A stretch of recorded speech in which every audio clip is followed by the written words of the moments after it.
कल्पनाओं से भरे इस सवाल का जवाब कहीं और नहीं बल्कि हमारे धर्म शास्त्रों में से एक गरुड़ पुराण में दिया गया है, जिसमें बताया गया है कि जिस समय किसी की मृत्यु होने वाली होती है, उस समय वो बोलने की बहुत कोशिश करता है लेकिन बोल नहीं पाता। कहा तो यह भी जाता है कि बढ़ते समय के साथ उनकी बोलने सुनने की शक्ति खत्म होती जाती है और तो और उस समय शरीर से अंगूठे के बराबर आत्मा निकलती है, जिसे कोई और नहीं बल्कि खुद यमदूत पकड़कर यमलोक ले जाते हैं। इतना ही नहीं, मरते समय आत्मा शरीर के 9 और द्वारों में से किसी से भी शरीर छोड़ सकती है। लेकिन सोचने वाली बात है कि आपके शरीर के आखिर वो कौन सी जगह है।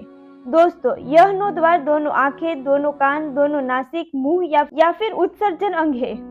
जिसने अपना पूरा जीवन सिर्फ अपने और अपने परिवार के लिए ही सोचा हो, जन कल्याण नहीं किया और सिर्फ पैसे कमाने में ही लगा रहा है, उसके प्राण उत्सर्जन अंग से निकलते हैं।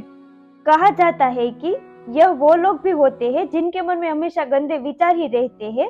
ऐसे लोगों की जब मृत्यु आती है तब यमदूतों को देखते ही वो घबरा जाते हैं और उनके प्राण नीचे की ओर सरकने लगते हैं।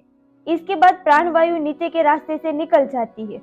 प्राणवायु के साथ अंगूठे के आकार का एक अदृश्य जीव निकलता है। यमराज के दूत उसके गले में पाश बांध देते हैं और अपने साथ यमलोक लेकर जाते हैं। इस तरह की मृत्यु पापी व्यक्ति की मानी जाती है। वही जो लोग दुनिया की मोह माया में फंसे रहते हैं और उनके अंदर जीने की तमन्ना बहुत ज्यादा होती है, इसके साथ ही परिजनों की ओर भी मोह ज्यादा होता है, ऐसे लोगों की जब मौत आती है तब उनकी आंखें काम करना बंद कर देती है, साथ ही सुनाई देना भी बंद हो जाता है और वो चाहकर भी किसी से कुछ नहीं बोल पाता। ऐसे लोग परिवार से जुड़े मोह के धागों के चलते अपने प्राण नहीं छोड़ना चाहते, जिसके बाद यमराज के दूतों को आंखों से बलपूर्वक उनके प्राण निकालने पड़ते हैं, जिसकी वजह से उनकी आंखें उलट हो जाती है। दोस्तों, गरुड़ पुराण में इन लोगों की मौत के बारे में भी बताया गया है जो आजीवन धर्म के रास्ते पर चलते हैं। आपने कई बार देखा होगा कि मौत के बाद कई शव के मुंह टेढ़े हो जाते हैं। ऐसा उन लोगों के साथ होता है जिनके प्राण मुंह से निकलते हैं। इसको बहुत ही शुभ माना जाता है। इसके साथ ही उन लोगों को यमलोक में कष्ट नहीं भोगना पड़ता। वही शास्त्रों में नाक से प्राणों का निकलना भी बहुत शुभ बताया गया है। गरुड़ पुराण के मुताबिक इस तरह से उन्हीं लोगों के प्राण निकलते हैं जिन्होंने परिवार में रहते हुए सारे फर्ज भी निभाए और मन को वैरागी भी बना लिया हो। वही अगर हम मौत से पहले की बात करें तो उससे पहले आत्मा शरीर से निकलकर कुछ देर तक बेहोशी की हालत में रहती है।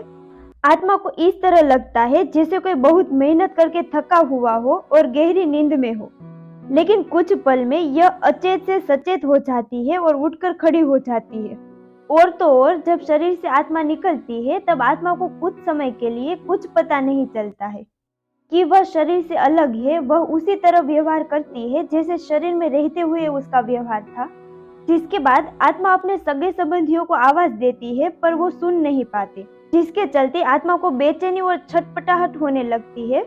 वो परेशान होकर सभी लोगों से कुछ ना कुछ कहना चाहती है पर उसकी आवाज बस उस तक ही गूंज कर रह जाती है, क्योंकि वह भौतिक नहीं अभौतिक आवाज होती है और मनुष्य केवल भौतिक चीजों को ही महसूस कर सकता है। जिसके बाद यम के दूत आत्मा से कहते हैं कि चलो अब यहाँ से चलने का समय आ गया है, और कर्मों के अनुसार उसे लेकर यम मार्ग की ओर चल पड़ते हैं।